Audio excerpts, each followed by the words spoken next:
Salut les amis, c'est la révision de géographie. Wouhouhou. Ça va être le fun, ça va être un bel examen, ça sera pas facile, on va travailler fort, on va écouter comme faut. Jocelyn qui va vous expliquer quoi étudier, quoi faire pour pas se lancer tout croche comme ça. Donc, on y va. Vous le savez, on a 6 modules. Le module 1 qui s'appelle les métropoles. Donc, on sait qu'il faut toujours faire attention à situer dans l'espace. C'est donc le où. Donc, si on voit ici, il est écrit situé. Donc, notre où il est là. Des métropoles importantes sur la planète. À quoi ça pourrait ressembler? Ça pourrait ressembler à ça. Situer des métropoles importantes sur la planète, ça se peut-tu qu'on ait New York à peu près ici? Je pense que oui, moi. Ça pourrait-tu arriver qu'on ait Tokyo, Japon ici? Wow, je pense que oui. Il pourrait-tu avoir Mexico par hasard ici? Tadadadadadam. Ben, ça pourrait arriver. Tokyo étant la plus grosse, Mexico la deuxième, New York la troisième. C'est sûr qu'il y en a aussi en Europe. On pense à Paris, Londres. On peut venir même en Inde, Calcutta. On peut aller à Sao Paulo au Brésil. Il y a plein d'endroits. On peut remonter une métropole qui est le fun que les gens connaissent, Los Angeles. Ça pourrait ressembler à ça. C'est sûr que si on demande après ça où sont les trois grandes métropoles, Tokyo, Mexico, New York. Si jamais on demande les trois métropoles au Canada, qu'est-ce qu'on a? Toronto qui est la première. On va le mettre en rouge, tu sais, le beau Canada rouge. Toronto à peu près ici qui est la première. Montréal qui est à peu près ici la deuxième au Québec. Et Vancouver qui est ici. Attention, il faut faire très très très attention. En ordre, ça pourrait ressembler à ça au Canada. Si jamais on demandait les trois grandes mégalopoles, les trois grandes régions, ça pourrait ressembler à Est et Sud-Est asiatique, la métropole de l'Europe de l'Ouest, la mégalopole de l'Europe de l'Ouest. Ça pourrait aussi être l'Amérique du Nord ici. Hein? Il faut faire attention, des régions, des villes, des continents, c'est pas pareil. On a des grandes métropoles et lorsqu'on parle de mégalopoles, c'est des ensembles, c'est des régions. Ça se peut-tu que ça ressemble à ça? Je pense que oui, moi. Donc, situer, il faut situer. Là, est-ce qu'il faut toutes les savoir? Ben, il faut regarder puis essayer d'analyser les grandes régions du monde, les grandes villes. Je pense que ça pourrait être bon comme ça. Hein? Quels sont les facteurs de pas de délocalisation, excusez, les facteurs de localisation pour le développement des métropoles? Hein, c'est toujours les mêmes affaires quand on parle de notre fameux plat d'eau chaude, donc un relief plat, près de l'eau, dans un endroit chaud. Mais là, vu que de l'eau c'est féminin, on le retient par le truc plat d'eau chaude. Ensuite, expliquer les défis des métropoles. Donc, quels sont les défis? C'est toujours la même affaire. La circulation, le logement, le coût de la vie qui est souvent élevé, la criminalité.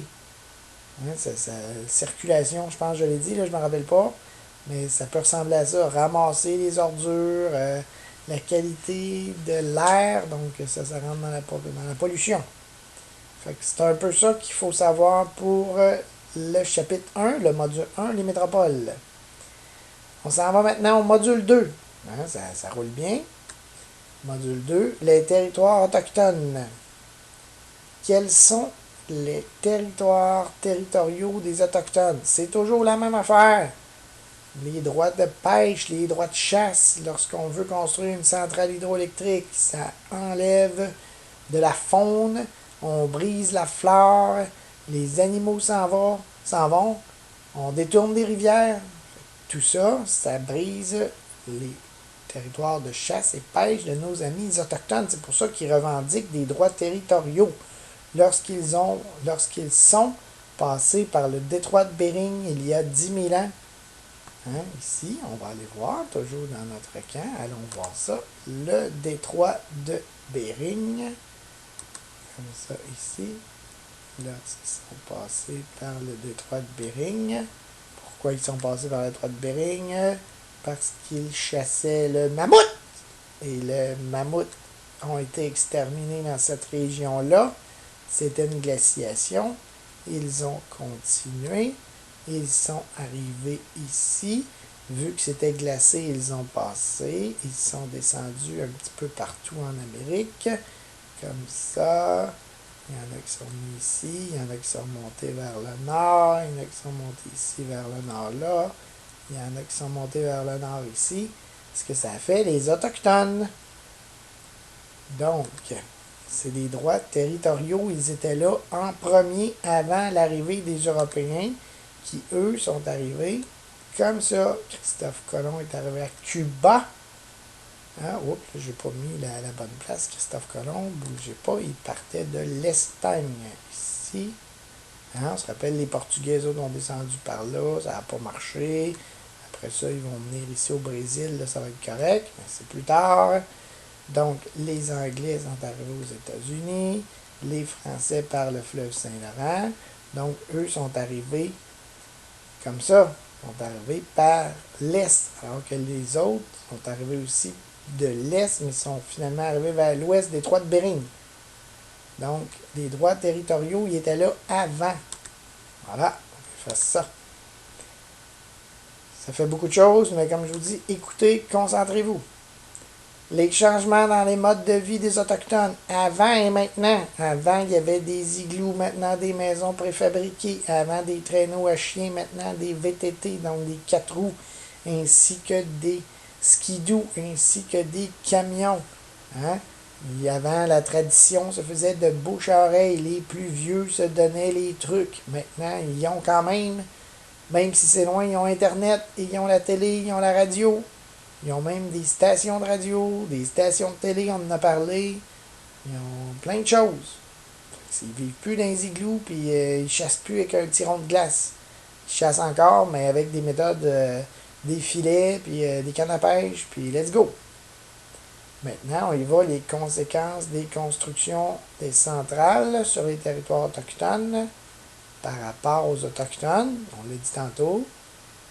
Destruction de leur territoire de chasse et de pêche, ainsi que lorsqu'on construit une centrale, on peinture les turbines. Les turbines sont peinturées avec, ça le dit, de la peinture qui contient du mercure. Le mercure se dissout dans l'eau, ça contamine le poisson, ça contamine les gens, ça contamine les madames.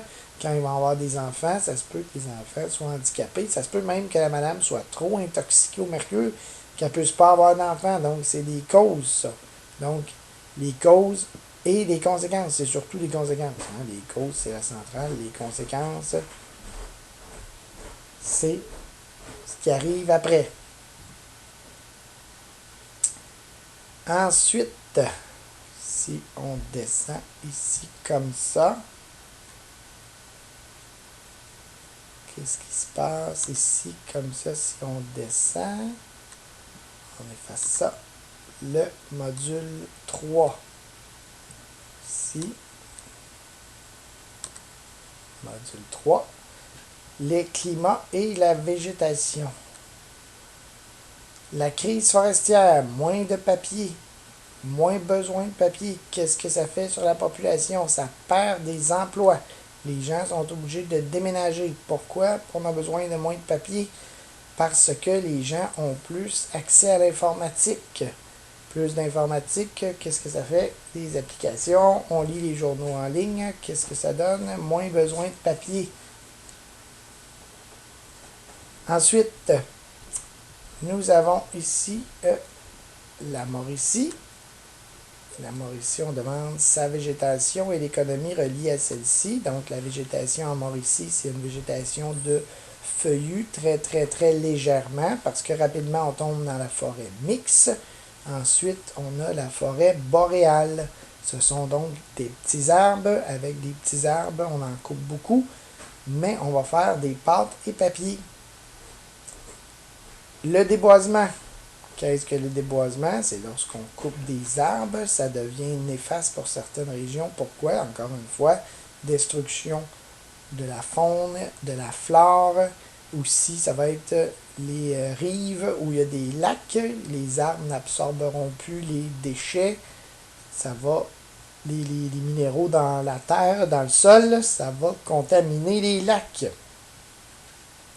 Même chose ici, donc tantôt on parlait des Autochtones par rapport aux centrales. Là maintenant on parle des centrales sur les Autochtones parce qu'on brise la végétation. Mais c'est le même principe. On détourne des rivières, on coupe les arbres pour faire des routes, donc les animaux s'en vont ailleurs. Ce que ça donne que les Autochtones ne sont pas heureux. Territoire de chasse et pêche brisé. Ça se ressemble souvent, c'est pas mal souvent la même affaire. Là, il n'est pas écrit ici, mais n'oubliez pas, la Colombie-Britannique, si on vient voir ici notre carte du Canada, on va aller voir la carte du Canada. Donc, carte du Canada, Colombie-Britannique ici comme ça. Colombie-Britannique ici comme ça. Qu'est-ce que ça donne, Colombie-Britannique? Sur le bord de l'eau, hein, très important. Qu'est-ce qui arrive sur le bord de l'eau? Il fait chaud. Beaucoup de précipitations, des très très gros arbres. Au Québec, c'est un climat continental humide. Pourquoi? Parce qu'on est à l'intérieur du continent. L'océan Atlantique est ici, on est à l'intérieur. Mais on a quand même le fleuve et les grands lacs. Le fleuve et les grands lacs, donc ça nous donne continental, mais avec un peu d'humidité. Mais les arbres sont moins gros, donc pâte et papier. C'est beau, hein, la spirale. Pâte et papier, eux ici, ce sont des grands arbres, c'est le bois d'œuvre. Donc, comme je disais, sont sur le bord de l'eau. Les facteurs du climat ici, sur le bord de l'eau. Nous autres, à l'intérieur du continent. Ici, sont encore plus à l'intérieur du continent, dans les prairies. Hein, Manitoba ici, Saskatchewan ici, Alberta ici. C'est donc ce qu'on appelle les prairies. Eux autres, c'est vraiment continentalité. Donc, proximité de l'eau, continentalité. Nous autres, c'est milieu continental humide. Beaucoup d'humidité à cause de l'eau, mais aussi à l'intérieur du continent. Et les deux autres facteurs, c'est la latitude. Donc, plus on va vers le nord, c'est de la latitude. L-A-T-I-T-U-D-E. Si on vient ici, dans la forêt, ici, la végétation de montagne, ce qu'on appelle les montagnes rocheuses ou les cordillères de l'Ouest, qui se rendent jusque dans le sud au Colorado, ben, qu'est-ce que ça va donner? Ça va donner ici l'altitude. Altitude comme hauteur. Ici, c'est latitude par rapport à l'équateur. Voilà. Pour ceci, on revient ici. Ça nous amène donc maintenant au module 4. Le module 4 qui s'intitule Les territoires industriels. On en a parlé. Ça a été quand même assez bien compris. Je sais pas, on va se descendre ça pour que ce soit plus beau. Module 4. On va recommencer comme ça. Comme ça. Territoire industriel. Caractéristiques des territoires industriels, c'est toujours la même affaire. On s'installe sur le bord de l'eau, dans un terrain plat. Bon, il fait chaud, oui, c'est le fun, mais c'est aussi, ça prend des réseaux routiers. Donc, sur le bord de l'eau, le bord de fleuve, on a des bateaux. Sur un terrain plat, on va faire des chemins de fer avec des trains. Et, il y en a mieux des locomotives, hein, on sait pourquoi je dis ça. Donc, et aussi des routes, des autoroutes. Maintenant, les mots et les expressions importants. Mondialisation, développement du commerce sur la planète. Industrialisation, développement des usines et des industries. Délocalisation, très très très important. Délocalisation, c'est on prend une entreprise dans un pays industrialisé et on l'envoie dans un pays sous-développé ou en voie de développement, surtout en voie de développement.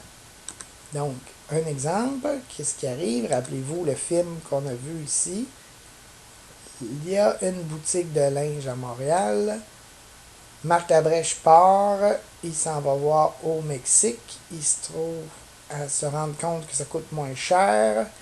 Après ça, il est même allé en Chine, ça coûtait encore moins cher. Et au Bangladesh, c'était encore moins cher. Les grosses entreprises canadiennes, américaines, européennes, qu'est-ce qu'elles font? Elles prennent leur entreprise, plutôt que de payer des employés salaire minimum et même beaucoup plus, on envoie ça dans les pays ici, en voie de développement ou sous-développés. Il y en a aussi en Inde, il y en a ici au Venezuela, au Mexique, en Chine, au Bangladesh, comme je disais tantôt. Fait que ça coûte, oui, ça coûte plus cher de transport, mais ça coûte tellement pas cher de fabrication que ça vaut la peine. Donc, qu'est-ce qui arrive? Les gens qui vivent dans les pays industrialisés, donc notre fameuse ligne imaginaire, si je la fais comme ça, notre fameuse ligne imaginaire, on passe sous Hawaï, vient prendre le Mexique, passe en dessous de la Floride, passe entre l'Afrique et l'Espagne, détroit de Gibraltar, on vient prendre les pays du Proche et du Moyen-Orient, on remonte ici, on prend pas l'Inde, on prend pas la Chine, on prend pas la Mongolie, on vient ici, on prend la Corée du Sud, mais pas celle du Nord. On prend celle du Sud comme ça, c'est pas évident. Le Japon, et là on vient contourner ici. On vient prendre l'Australie et la Nouvelle-Zélande ici.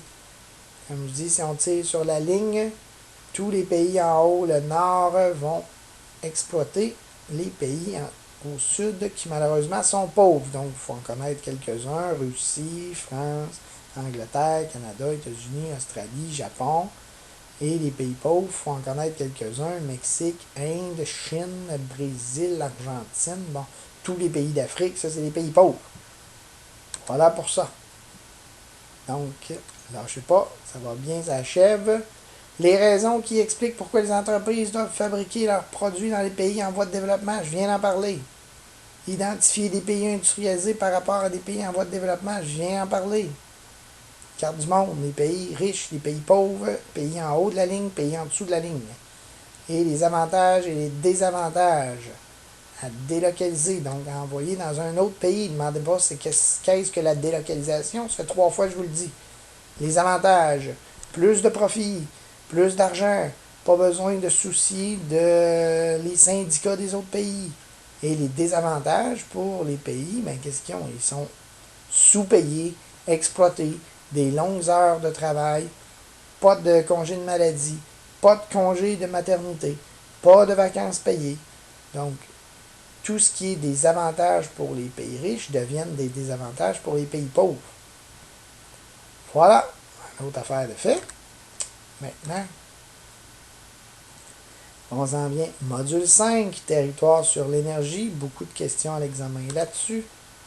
À quoi ça peut ressembler? Le pétrole dans le monde. Donc, les pays producteurs et les pays consommateurs. À quoi ça peut ressembler? Ça va ressembler à ça. Pays producteurs, ce sont les pays du Proche et du Moyen-Orient. On a aussi, là, ici, dans la mer du Nord, c'est correct. Puis aussi ici, là, au Venezuela, ça c'est correct, là. On a aussi les sables bitumineux en Alberta.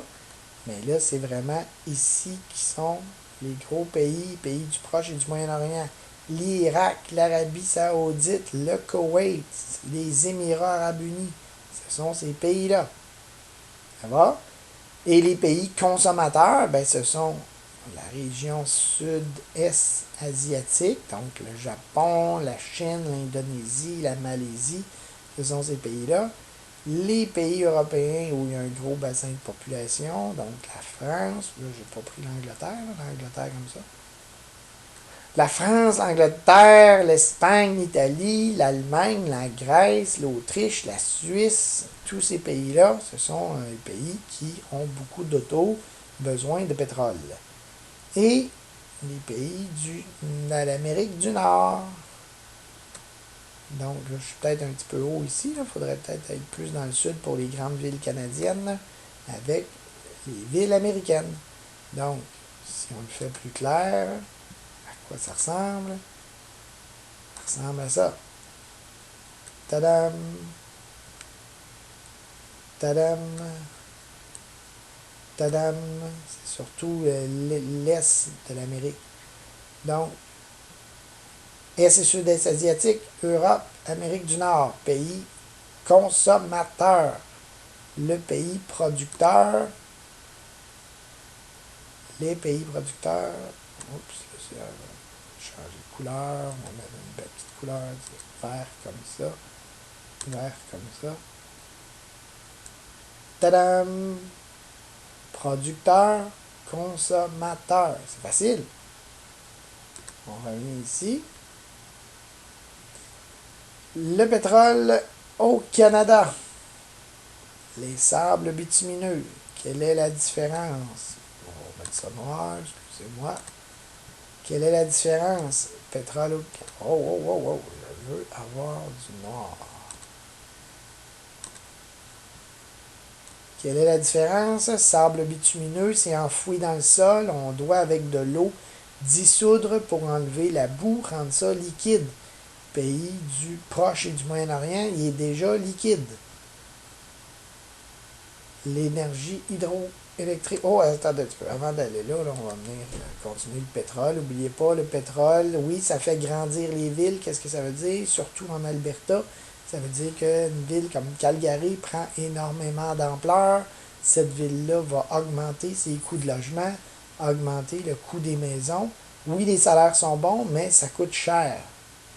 Aux Proches et au Moyen-Orient, c'est la même affaire. Rappelez-vous, quand je vous ai montré aux Émirats arabes unis, c'est une ville très, très, très luxueuse avec des folles dépenses. Encore une fois, le pétrole fait grandir les villes, fait avoir des meilleurs revenus aux gens, mais ça coûte cher pour les gens qui vont vivre là. Donc, ça, c'est pour le pétrole. Nous, au Québec, on a surtout l'énergie hydroélectrique, donc les grands complexes. Quels sont les grands complexes? Si on vient ici, carte du Québec, n'oubliez pas, grands complexes. On a complexe sur la côte nord ici.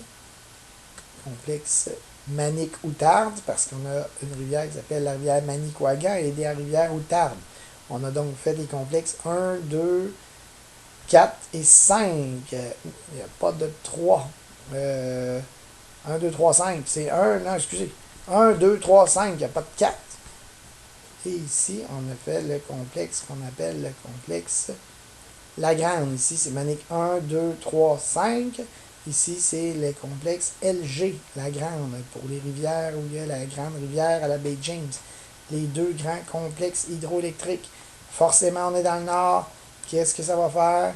Ça va faire en sorte que les Autochtones vont encore dire que ça détruit leur territoire de chasse et de pêche. On dirait que ça fait deux yeux. Si on fait un nez ici comme ça, puis on fait une belle bouche comme ça, on dirait que c'est Bart Simpson. Voilà, c'est un hasard. On dirait que c'est Bart Simpson. OK. On revient ici. On laisse faire les folies. On revient. On les a, nos... Ah, pas ça. Excusez. Comme trop de plaisir, là. On a ici nos conséquences des constructions sur les territoires autochtones par rapport aux sources d'énergie. Et là, étant donné qu'on parle des sources d'énergie, on a les sources d'énergie qui sont renouvelables, donc énergie solaire, énergie éolienne, biomasse, géothermique, et on a les sources d'énergie non renouvelables, pétrole, gaz naturel, charbon, et on a aussi le nucléaire. Faites attention, c'est pas le nucléaire qui pollue le plus sur la planète, c'est le pétrole, très important. Finalement, ça achève, c'est quand même un petit peu long, mais on va avoir la peine de l'écouter, ne serait-ce que pour voir mes blagues et Bart Simpson qu'on a vu tantôt. Section 6, module 6, c'est donc une question longue que vous devez composer. Il vous faut, sous forme de texte, n'oubliez pas, choisir une des 3 questions suivantes. Quelles sont les questions? Sont ici. Pourquoi le développement des métropoles entraîne des problèmes auprès de leur population? On l'a vu dans le chapitre 1, là, ce serait de le faire sous forme de texte. Gros développement, grosse congestion dans les rues, grosse pollution à cause du pétrole. Beaucoup de criminalité, beaucoup de bruit, beaucoup de problèmes avec les ordures, l'eau potable dans certains pays. On a aussi des problèmes de logement, on augmente les coûts. Donc, c'est tout ça, ce sont des problèmes, des enjeux, des conséquences, c'est toujours la même chose. Ensuite, comment le développement des nouvelles technologies informatiques a eu des impacts sur les compagnies forestières et les populations d'ici. J'en ai parlé aussi tantôt. C'est les gens qui consomment de moins en moins de papier, moins de journaux. Les gens prennent des applications sur les iPhones, les iPads, tout ce qui est les Android, les tablettes. Donc, en faisant ça, besoin de moins de papier. On est obligé de congédier des gens, donc ça a des impacts sur les compagnies forestières. Aussi, qu'est-ce qu'on a comme problème? Moins de papier pour les annuaires téléphoniques. Les gens font de plus en plus affaire avec des sites web et aussi des applications. Donc, on a besoin de moins de papier. Les gens ont des téléphones cellulaires. Ils ne font plus mettre leur numéro dans les annuaires. Ils donnent leur numéro de compagnie, téléphonie cellulaire, juste à leurs amis. Fait que ça prend moins de papier pour les annuaires. Ça pourrait être ça, votre argumentation pour la deuxième, si vous choisissez celle-là. Bien sûr. La troisième, pourquoi au Québec, le développement de l'industrie dans les pays en voie de développement peut avoir de nombreux impacts sur les populations d'ici? On en a aussi parlé tantôt. La délocalisation fait en sorte que les gens vont perdre leur emploi. Pourquoi? Parce qu'on envoie les compagnies dans des pays en voie de développement, des pays pauvres. En faisant ça, qu'est-ce que ça donne? Les gens là-bas sont sous-payés, mais ça fait énormément de revenus. Les compagnies riches, nord-américaines, là on parle du Québec dans ce cas-ci, là, mais nord-américaines, européennes, n'ont pas à se soucier et n'ont pas à dialoguer avec des syndicats. Hein, ils n'ont pas besoin de donner des congés de maternité aux madames, pas besoin de donner des vacances aux gens, pas besoin de donner des congés de maladie, tout va très bien. Tu es malade, tu perds ta job. Tu es enceinte, tu perds ta job. Tu veux des vacances, pas de problème, on va en engager un autre, toi tu perds ta job. C'est pour ça que beaucoup d'entreprises au Québec vont délocaliser dans les compagnies, dans les pays en voie de développement. Ça aussi, on l'a vu tantôt, mais là, c'est sous forme de texte maintenant que vous devez le faire. Finalement, vous devez absolument savoir, on en a parlé beaucoup depuis 2 ans, une petite section connaissances générales. Qu'est-ce que les connaissances générales? Vous devez être capable de situer les océans et les continents sur une carte du monde. C'est niaiseux, c'est des questions gratuites, c'est dans notre critère où. Vous avez vu que là, on avait beaucoup de pourquoi, et là, on arrive avec un petit peu de où. Voilà. Allô Bart Simpson. On s'en va avec la carte du monde. On efface ça. Situer. Qu'est-ce que ça donne? Pas ça, excusez. On va prendre ça ici. Voilà. Ça donne quoi? L'océan Pacifique. L'océan Atlantique. L'océan Indien. Ça prend une lettre majuscule au début de chacun, là, mais là, je fais ça vite, c'est pour ça. Pacifique. Donc, ici, on va revenir mettre la lettre majuscule. Ici, on va venir mettre la lettre majuscule. Ah, pas ça là. Ici, on va venir mettre la lettre majuscule Arctique. N'oubliez pas, c'est un arc, c'est Arctique. Et n'oubliez pas, ici, ce n'est pas un océan, c'est un continent. Il y a donc 5 océans, 4, excusez, parce que le Pacifique est de 2 bords, donc 1 Pacifique. Pacifique, c'est la même chose, la Terre est ronde. 1. L'Arctique 2. Atlantique 3. Indien 4. Il y en a 4. Ensuite, si on vient prendre les continents, on va mettre un beau petit rose comme ça. Regardez, continent ici. Qu'est-ce que ça donne? Amérique. Là, on va en avoir 5. Amérique. Ici. Eurasie. Là, n'oubliez pas, l'Eurasie se divise en 2. C'est pour ça qu'on a l'Eurasie pour la section Europe, qui est ici, comme ça, jusqu'à Moscou à peu près. Et la section Asie, comme ça. Eurasie. Comme ici, dans le fond, il y aurait l'Amérique du Nord, l'Amérique centrale, l'Amérique du Sud, là. OK? Mais c'est l'Amérique, ça c'est l'Eurasie. Ensuite, l'Afrique, n'oubliez pas, l'Afrique n'est pas un pays. Oh, Madagascar en dedans, là. L'Afrique n'est pas un pays, c'est un continent. On a l'Afrique du Sud ici, là. Mais au total, c'est l'Afrique. On va l'écrire. Hein, il y en a 5. Vous sachiez. Afrique. Ici, on a quoi? On va avoir l'Océanie. Océanie. Et là, ici, on va avoir quoi? On va avoir, là, c'est vrai, l'Antarctique. Parce que c'est pas de l'eau en dessous, c'est de la glace. Excusez, en dessous de la glace, c'est de la terre. Donc, Antarctique.